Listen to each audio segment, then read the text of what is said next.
Initiation. Probably a memory leak somewhere. Like it does okay for a while until It's the first time it happened. That's what is weird. It's never happened before. All righty. Welcome back to Weekly Marx, 28 September. We're looking at chapter 6 of the economic manuscripts of 1864 to 65, translated by Ben Folks and edited with an introduction by Fred Mosley. We're up at page 792, 469 in the MEGA, the MEGA. This form of small freeholding ownership by peasants who farm their land themselves as the dominant normal form constitutes the economic basis of society in the best periods of classical antiquity, while we find it among modern peoples as one of the forms that emerged from the dissolution of feudal landed property. Examples are the yeomanry in England, the peasant estate in Sweden, and the French peasants. We're not speaking here of the colonies, since there the independent cultivator develops under different conditions.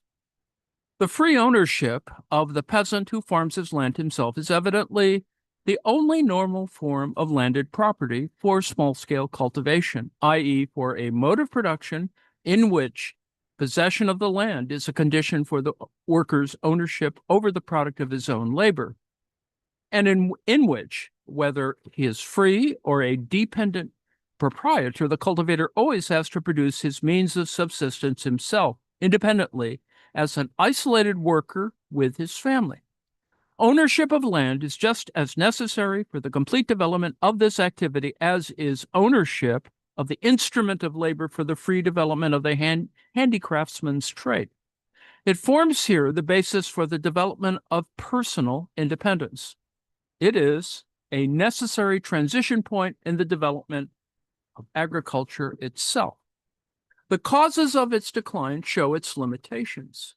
These are the destruction of rural domestic industry, its normal component, by the development of large-scale industry, the gradual impoverishment and exhaustion of the soil, which has been subjected to this form of cultivation, the usurpation of communal property by large landowners, this communal property always forming a second complement to the smallholding economy and being the only thing which makes possible the upkeep of livestock.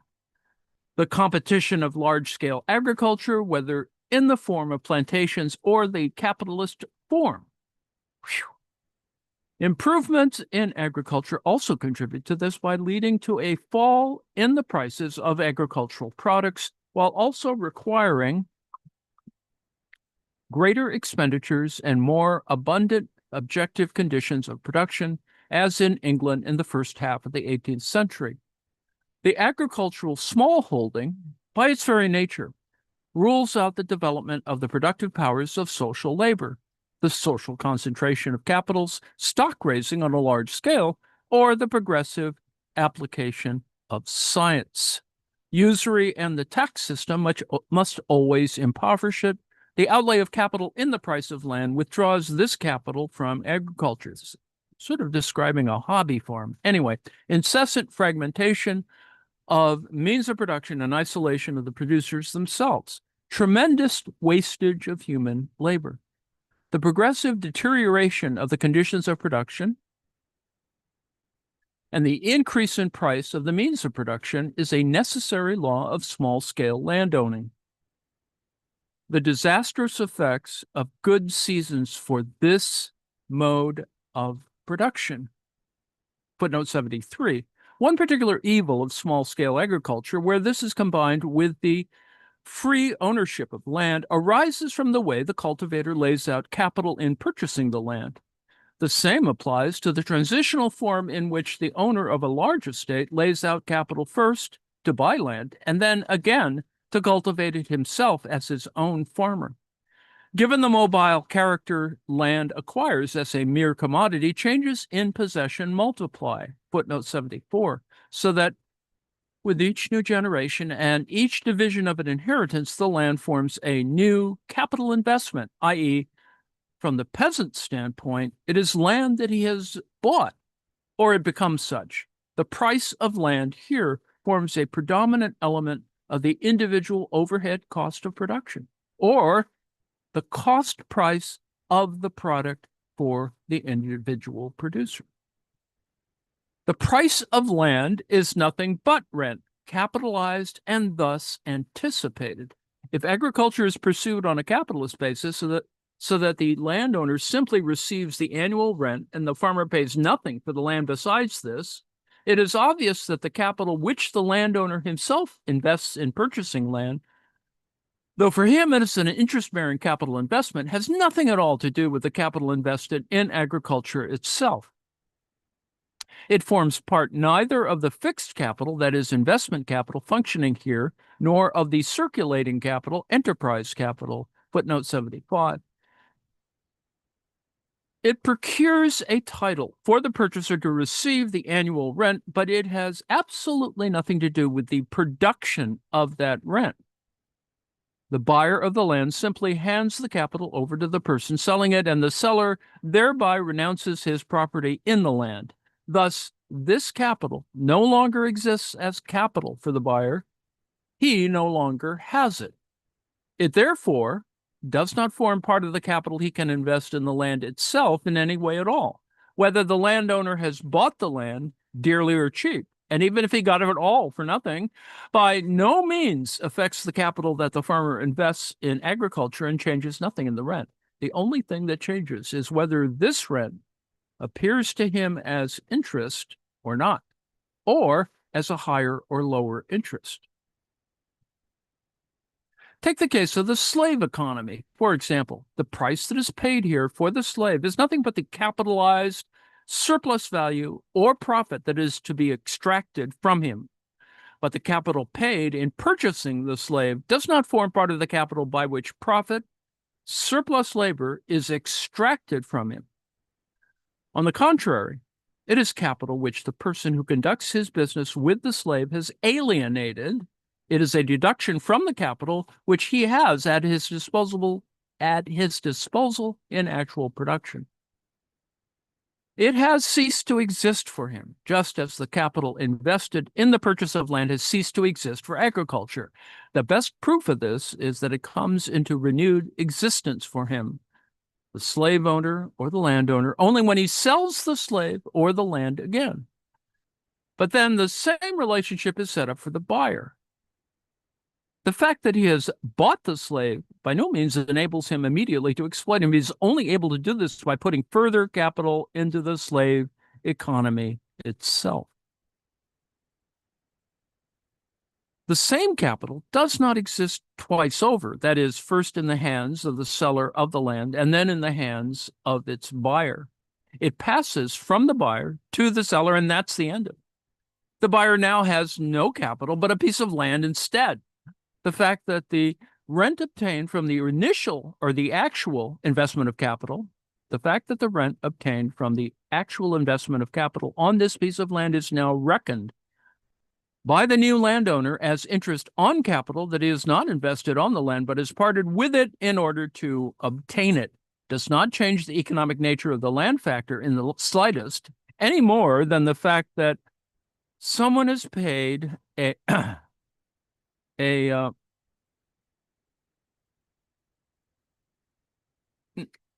1,000 pounds for 3% stocks, that is government pounds, has anything to do with the capital from whose revenue the interest on the national debt is paid. In actual fact, what is paid over in the purchase of land, just like the money spent on the purchase of government bonds, is only potential capital, just as any sum of value is potential capital on the basis of the capitalist mode of production. What was paid for the land, just as for government bonds or any other bought commodities, is a sum of money. Now, this is potential capital because it can be transformed into capital. It depends on the use made of it by the seller, whether the money he receives really is transformed into capital or not. For the buyer, it can no longer function as such any more than any other money he has definitely spent. It functions in his accounts as interest-bearing capital, since he reckons the income he receives as rent from the land or as revenue he receives from the state as interest on the money that it cost him to purchase the title to this revenue. He can realize it as capital only by reselling it, but then someone else, the new buyer, steps into the same relationship as the former was in before. No change of hands can transform the money spent in this way into actual capital for the spender. In the case of small-scale landed property, the illusion is still more strongly reinforced that land has a value of its own and thus goes into the production price of the product as capital, just like a machine or cotton. But we have seen that there are only two cases in which rent, and hence capitalized rent, the price of land, can go into the price of the agricultural product as a determining factor. Firstly, if the value of the agricultural product stands above its price of production as a result of the composition of agricultural capital, a capital which has nothing in common with capital laid out in the purchase of land, and market conditions enable the landowner to valorize the difference. Secondly, if there is a monopoly price, and these conditions obtain least of all in the case of small-scale agriculture and landed property, since it's precisely here that a large part of production is designed to satisfy the producer's own needs and proceeds without being governed by the general rate of profit. This is because here, more than any other conditions, the lease price constitutes a part of the profit and even a deduction from wages, which is then only nominally rent, not a category to be distinguished from wages and profit. Thus, the expenditure of money capital on the purchase of land is not an investment of agricultural capital. It proportionately reduces the capital which the cultivators have at their disposal in their actual sphere of production. It proportionately reduces the scale of their means of production and hence contracts and worsens the economic basis of reproduction. It subjects the cultivator to usury, since in this sphere, there's always less actual credit. It is a constraint on agriculture, even when the purchase of large estates is involved.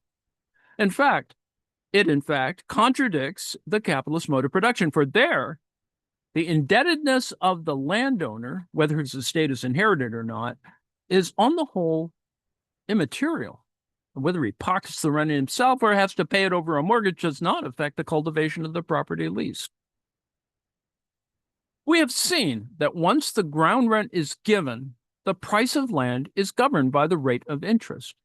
If this is low, the price of land is high, and vice versa. In normal conditions, therefore, a high price of land and a low rate of interest go together, so that if the peasant has to pay a high price for land when the interest rate is low, the same low rate of interest will also procure him his operating capital at favorable terms of credit. In actual fact, though, things are different with smallholding when smallholding predominates. Firstly, the general laws of credit do not apply to the peasants, since they presuppose that the producers are capitalists. Secondly, where smallholding predominates, we're not referring here to colonies yet again, and the smallholding peasant forms the backbone of the nation. The formation of capital and thus reproduction is relatively weak. Still weaker is the formation of money capital, that is, loanable capital in the sense we have previously developed. The latter assumes the concentration of capital in the existence of a class of rich, idle capitalists. Thirdly, where land ownership forms condition of life for the greater part of the producers, as it does here, and a necessary field for their outlay of capital, the price of land will rise independently of the rate of interest and often in inverse proportion to it, because the demand for landed property will outweigh the supply. Being sold in this case is parceled here in parcel lots being sold in this case in parceled lots, the land fetches a far higher price than when sold in large estates, since the number of small buyers is large and the number of large buyers is small. It's like Downton Abbey. Anyway, all these reasons lead to a rise in the price of land, even at a relatively high rate of interest. The relatively low interest that the peasant draws from the capital he lays out on the purchase of land, footnote 78, contrasts with the high rate of interest he himself has to pay to the creditors who issued his mortgage. The Irish system shows the same thing, only in another form. An element that is foreign to production as such, the price of land, can thus rise here to a level which makes production impossible, footnote 79. If the price of land plays such a role, if the purchase and sale of land, the circulation of land as a commodity develops to this extent, this is the practical result of the development of the capitalist mode of production, inasmuch as here the commodity becomes the general form of every product and of all instruments of production. On the other hand, this takes place only where the capitalist mode of production is developed to a limited extent and does not yet display all its characteristic features, because it precisely depends on a situation where agriculture is no longer, or not yet, subjected to the capitalist mode of production, but is rather subjected to a mode of production taken over from forms of society that have disappeared. The drawbacks of the capitalist mode of production, with its dependence of the producer on the money price of his product, are thus combined here with the drawbacks that arise from its incomplete development. The peasant becomes a merchant and an industrialist without the conditions that actually enable him to produce his product as a commodity. The conflict between the price of land as an element of the cost price for the producer and as a non-element of the price of production for the product, even when rent is a determining factor in the price of the agricultural product, the capitalized rent, which is advanced for 20 years or more, never is just, and as a non-element of the price of production for the product, is just one of the forms expressing the contradiction between the private ownership of land and a rational agriculture, the normal social use of the land. On the other hand, private ownership of land, and thus the expropriation from the land of the direct producers, is a fundamental condition of the capitalist mode of production. Here, in the case of small-scale agriculture, the price of land as a form and result of private property and land appears as a barrier to production itself. In the case of large-scale agriculture and large-scale landed property resting on the capitalist mode of production, property similarly appears as a barrier, since it restricts the farmer in the productive investment of capital, which ultimately benefits not him, but the landowner. In both forms, instead of a conscious and rational treatment of the land as permanent communal property, as the inalienable condition for the existence and reproduction of the chain of human generations, we have the exploitation and squandering of the powers of the earth, not to mention the fact that exploitation is made dependent not on the level of social development reached, but rather on the accidental and unequal conditions of the individual producers. In the case of small-scale ownership, this results from a lack of the resources and scientific knowledge needed to apply the social productive powers of labor. In the case of large-scale landed property, it results from the exploitation of these resources for the most rapid possible enrichment of the farmer and the proprietor. In both cases, it results from dependence on the market price. All criticism of small-scale land ownership is ultimately reducible to criticism of private property as a barrier and obstacle to agriculture. So, too, is all counter-criticism of large landed property, those darn plantations, leaving aside political considerations, etc. This barrier and the obstacle which all private property and land places to agricultural production and the rational treatment, maintenance, and improvement of the land itself develops in various different forms, and in quarreling over the specific forms of the evil, its ultimate root is forgotten. It's a presupposition of small-scale land ownership that the overwhelming majority of the population is agricultural, and that isolated labor predominates over social labor. Wealth and the development of reproduction, therefore, both in their material and intellectual aspects, are ruled out under these circumstances. And with this, also the conditions for a rational agriculture. Large-scale land ownership, on the other hand, reduces the agricultural population to a constantly decreasing minimum and confronts it with a constantly growing industrial population conglomerated together in large towns. In this way, it produces conditions that provoke an irreparable rift in the interdependent process of social metabolism, a metabolism prescribed by the natural laws of life itself. The result of this is a squandering of the vitality of the soil, and trade carries this devastation far beyond the bounds of a single country. Footnote 80.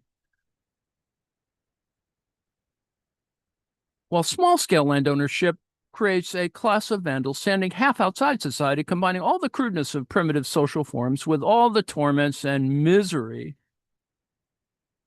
of civilized states, large-scale landed property undermines labor power in the final sphere to which its inborn natural energy flees, and where it is stored up as a reserve fund for renewing the vital power of the nations on the land itself.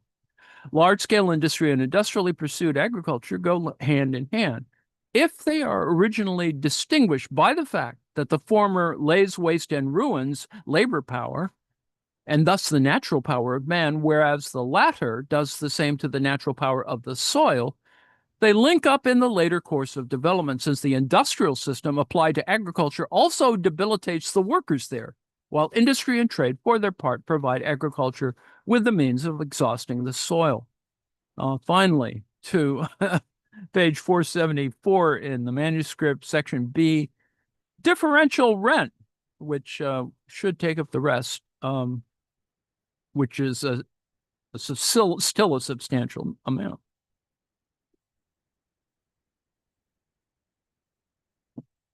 In our analysis of rent, we intend to proceed, first of all, from the assumption that products that pay a ground rent, which means that a part of their surplus value and therefore a part of their total price is reducible to rent, are sold just like all other commodities at their prices of production. For our present purpose, we need consider only agricultural and mining products, i.e., that they are sold at prices which are equal to their cost elements, that is, the value of the constant and variable capital consumed, plus a profit determined by the general rate of profit, which is calculated on the total capital advance, whether consumed or not.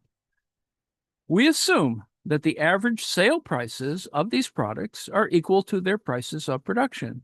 The question then arises of how a ground rent can develop on this assumption, i.e., how a portion of profit can be transformed into ground rent so that a part of the commodity price thus accrues to the landowner.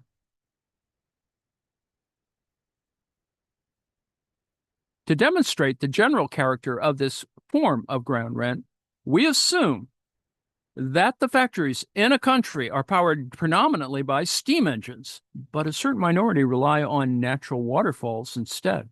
We assume that the production price in the branches of industry first mentioned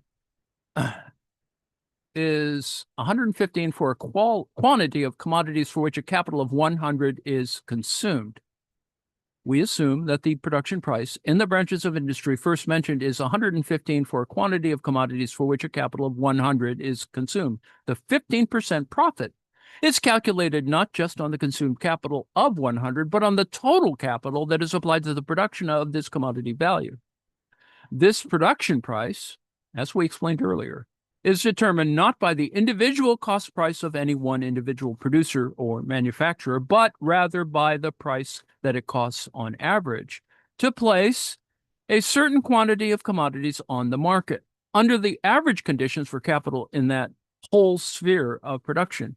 It is, in fact, the market price of production, the average market price as distinct from its oscillations. It is always in the form of the market price, and moreover in the form of the governing market price, or the market price of production, that the nature of the commodity's value presents itself, its character being determined not by the labor time needed by a certain individual producer to produce a certain quantity of a commodity or a certain number of individual commodities, but by the socially necessary labor time required under the average conditions of production to produce the totally socially required quantity of the species of commodity available on the market. You sort of see why the Soviets probably ignored much of Volume 3. But anyway, since the specific numerical relations are completely immaterial here, we shall further assume that the cost price of the factories that are driven by water power come to only 90 instead of 100. Since the production price of the great mass of goods that govern the market is 115 with a profit of 15%, the factories that drive their machines with water power will also sell at 115, i.e. at the market price as governed by the average price. Their profit will amount to 25 instead of 15. The governing price of production enables them to make a surplus profit of 10%, not because they sell their commodities above the price of production, but because they sell them at that price, because their commodities are produced or their capital functions under exceptionally favorable conditions, conditions that stand above the average level prevailing in this sphere. So, two things are immediately evident here. Firstly, the surplus profit of these producers who use natural water power as their motive force behaves, first of all, just like any other surplus profit. This category has already been developed in our presentation of the price of production, which is not the chance result of transactions in the circulation process or accidental fluctuations in the market price. This surplus profit is thus similarly equal to the difference between the individual price of production of these favored producers and the general social price of production in the sphere of production as a whole, which is what governs the market. This difference is equal to the excess of the general production price of the commodity over its individual production price. The two governing limits of this, that is, difference or this excess, are on the one hand the individual cost price, and hence the individual production price, and on the other, the general production price. The value of the commodities produced by water power is lower because a smaller amount of labor is required for their production, i.e. less labor enters in the objectified form as a portion of the constant capital. The labor applied here is more productive, its individual productivity being greater than that of the labor employed in the majority of factories of the same type. Its greater productivity is expressed in the way that it needs a smaller quantity of constant capital to produce the same amount of commodities, a smaller quantity of objectified labor than the others. This greater individual productivity of the labor applied reduces the value and therefore the production price, because this here is the cost price of the commodity. Less labor is also required because no labor is required for heating, etc., etc. For the manufacturer, this presents itself in the following way, that the cost price of the commodity for him is less. He has less objectified labor to pay for, and less living labor power needs to be applied. Hence, less wages need to be paid. Since the cost price of his commodity is less, so too is his individual production price. His cost price is, say, 90 instead of 100. And so his individual production price is also only 103.5 instead of 115. He didn't get all his numbers to work out.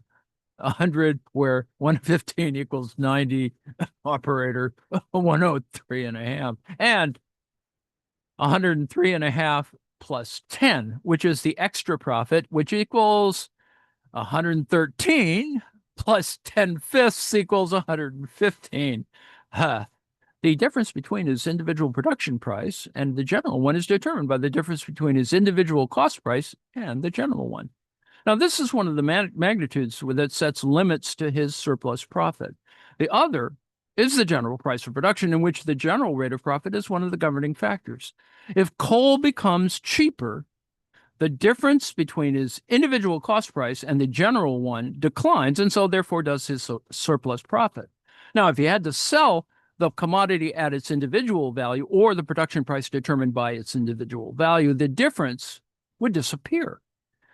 It is the result, on the one hand, of the fact that the commodity is sold at its general market price, the price at which competition balances the individual prices, and on the other hand, of the fact that the greater individual productivity of the labor that he sets in motion does not benefit the workers, but like the productivity of labor in general, their employer, i.e., it presents itself as the productivity of capital. Since one limit to this extra profit is the level of the general price of production, and the general rate of profit is a factor in this, the surplus profit can arise only from the difference between the general production price and the individual production prices, and hence from the difference between the individual rate of profit and the general rate of profit. An excess over and above this difference would presuppose the sale of the product above the price of production governed by the market and not at that price. Secondly, the surplus profit of the manufacturer who uses natural water power as his motive force instead of steam has not far been distinguished in any way from all other surplus profit. All normal surplus profit, i.e., surplus profit not brought about by accidental business transactions or fluctuations in the market price, is determined by the difference between the individual production price of the commodities produced by this particular capital and the general production price, which governs the market prices of commodities for capital right across this sphere of production. Or, in other words, the market prices of commodities for the total capital invested in this sphere of production. But now comes the rub. We're on page 201, or 801.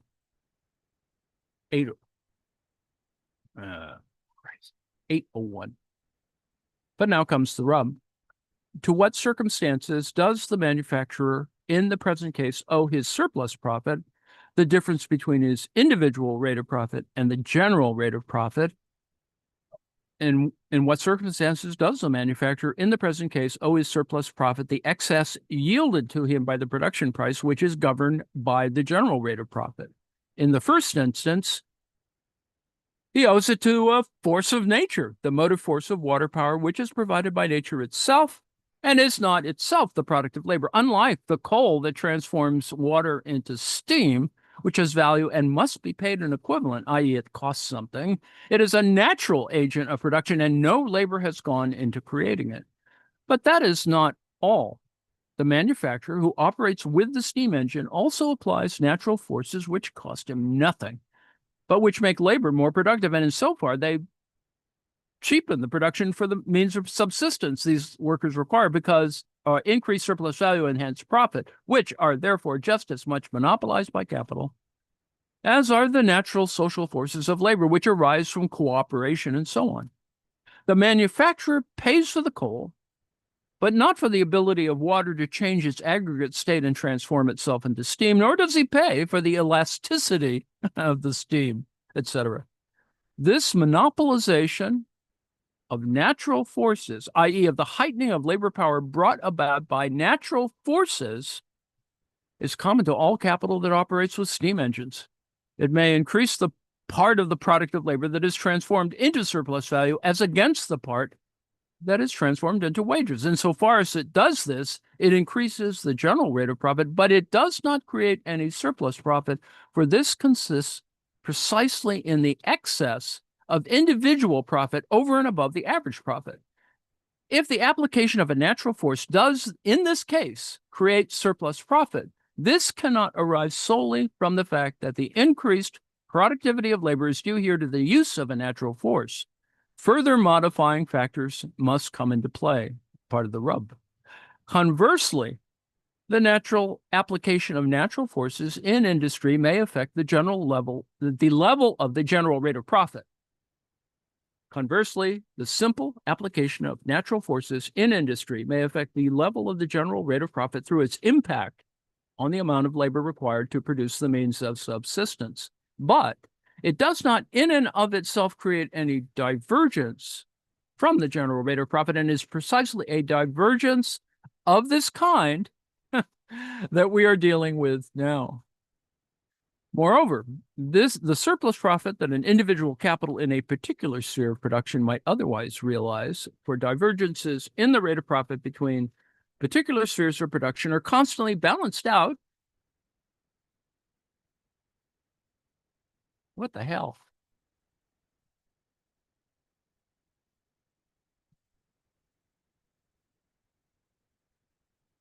something very random is going on. I'm